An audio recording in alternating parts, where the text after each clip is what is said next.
আসসালামু আলাইকুম রহমতুল্লাহ। ষষ্ঠ শ্রেণীর প্রিয় শিক্ষার্থীরা কেমন আছো? সবাই আশা করি অনেক ভালো আছো। তোমাদের বাংলা বইয়ের ৮৬ থেকে ৮৮ নম্বর পৃষ্ঠায় যে ছকগুলো দেওয়া আছে সবগুলো ছক আমরা পূরণ করব।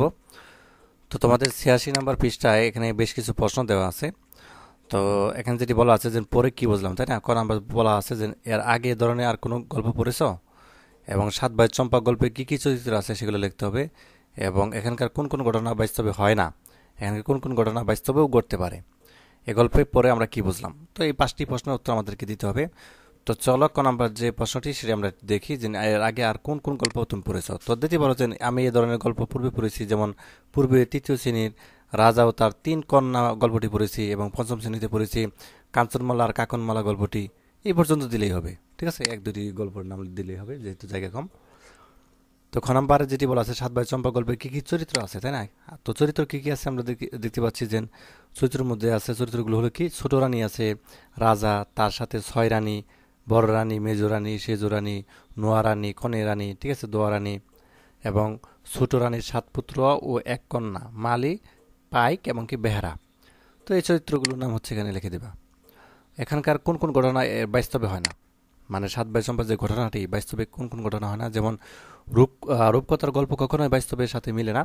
যেমন ব্যাঙের ছানা, ইঁদুরের ছানা, বা হচ্ছে ব্যাঙ আর কাকর কেউ কখনো প্রস্রাব করতে পারে না।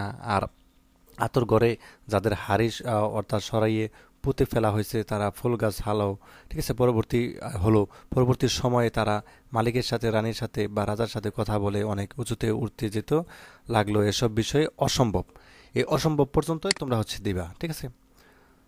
যদি জায়গা কম থাকে আরও কম লিখবো ওখান থেকে। আর এখানকার কোন কোন ঘটনা বাস্তবেও ঘটতে পারে, তাই না? এটা আমরা লিখতে পারি যে বর্তমান সময়ে কারো একাধিক স্ত্রী থাকতে পারে, তো কারো সন্তান নাও হতে পারে, কেউ একসাথে একাধিক সন্তান প্রসব করতে পারে, তো মানুষ মানুষকে হিংসা করতে পারে, রাজার মতো কারো মনে দুঃখ থাকতে পারে। এগুলো হচ্ছে বাস্তবের সাথে আসলে ঘটনা করতে পারে। এই গল্প পরে আমরা আসলে কি বুঝলাম? তো আমরা দিতে পারি এই গল্প পরে আমরা বুঝলাম সত্য কখনো চাপা থাকে না, সত্যের জয় অবশ্যই হয়, আর মিথ্যাবাদীরা সাজা হয়। ঠিক আছে, এই পর্যন্ত দিলেই হবে।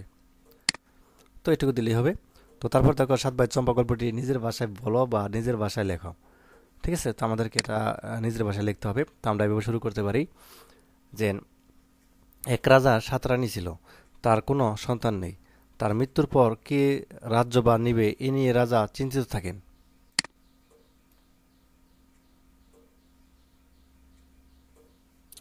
রাজা ছোট রানী শান্ত ধীরস্থির হওয়ায় রাজা তাকে অর্থাৎ বিশেষভাবে পছন্দ করেন। একদিন খবর এলো ছোট রানী পুত্র সন্তানের জননী হবেন। রাজার মনে আনন্দ ধরে না, কিন্তু তিনি রাজ্যের ভাণ্ডার খুলে দিলেন। রাজা ছোট রানীর প্রসবকালীন তার কোমরে সোনার শিকল বেঁধে দিলেন, বলে দিলেন সন্তান হলে শিকল নেড়ে খবর দিতে। আর বড় রানীরা ছোট রানীর আতুর ঘরে গিয়ে দুইবার অকারণে শিকল নাড়া দিলেন। অকারণে শিকল নাড়া দেওয়া রাজা খুব রেগে গেলেন। ছোট রানীর ৭টি ফুটফুটে পুত্র ও একটি কন্যা হয়। তো বড় রানীরা হিংসা করে ছোট রানীর ৭ ছেলে ও এক কন্যাকে চুপি চুপি হাড়ির অর্থাৎ সরার ভিতরে ঢুকিয়ে এবং পাশ গাদায় পুঁতে রাখে। তারপর বড় রানী ছোট রানীকে বলে যে কয়েকটি ইঁদুর, ব্যাঙ আর কাকড়া হয়েছে, আর এগুলো রাজাকে দেখানো হয়, ঠিক আছে? তো রাজা রেগে ছোট রানীকে মহল থেকে বের করে দেন। এতে ছোট রানী দুঃখের সীমা থাকে না। সে খুঁটি কোরানি অর্থাৎ হয়ে জীবনযাপন করে।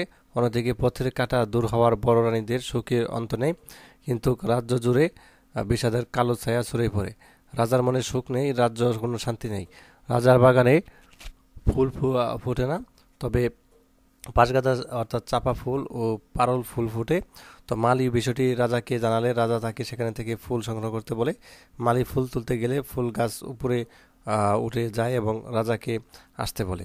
এই ঘটনা শুনে রাজা নিজে বাগানে এসে ফুল তুলতে চাইলে বড় রানীকে আসতে বলে। তারপর এক এক করে রাজা ৬ রানী ফুল সংগ্রহ করতে এলে ঘটনার পুনরাবৃত্তি হয়। শেষে ৭টি চাপা গাছ, একটি পারল গাছ জানায় যে রাজার কুটি কোরানি দাসী এলে তারা ফুল তুলতে দেবে। তখন ছোট রানী কুটি রানী দাসীকে রাজার অর্থাৎ পাইক পেয়ার অর্থাৎ পেয়াদারা খুঁজে নিয়ে আসে। তখন চাপা ও পারুল গাছ থেকে চাঁদের মতো ৭ রাজকুমার ও এক রাজকন্যা ছোট রানীর কোলে অর্থাৎ কাকে ঝাঁপিয়ে পড়ে। রাজার কাছে প্রকৃত সত্য উন্মোচিত হয়। তিনি ছোট রানীকে নিয়ে রাজপুরীতে গেলেন আর বড় রানীদের কঠিন শাস্তি দিলেন। তো এরকম ঘটনা হচ্ছে তুমি লিখে দেবে। তো তারপর হচ্ছে আমরা 87 88 নম্বর পৃষ্ঠা মিলে যে ছকটা তো আমরা হচ্ছে পূরণ করলাম। তো এই ছিল আজকের ক্লাস। তো পরবর্তী পর্বে হচ্ছে আমরা সাহিত্য পড়ি অর্থাৎ লিখতে শিখি। ঠিক ঠিক আছে, এখান থেকে শুরু করব।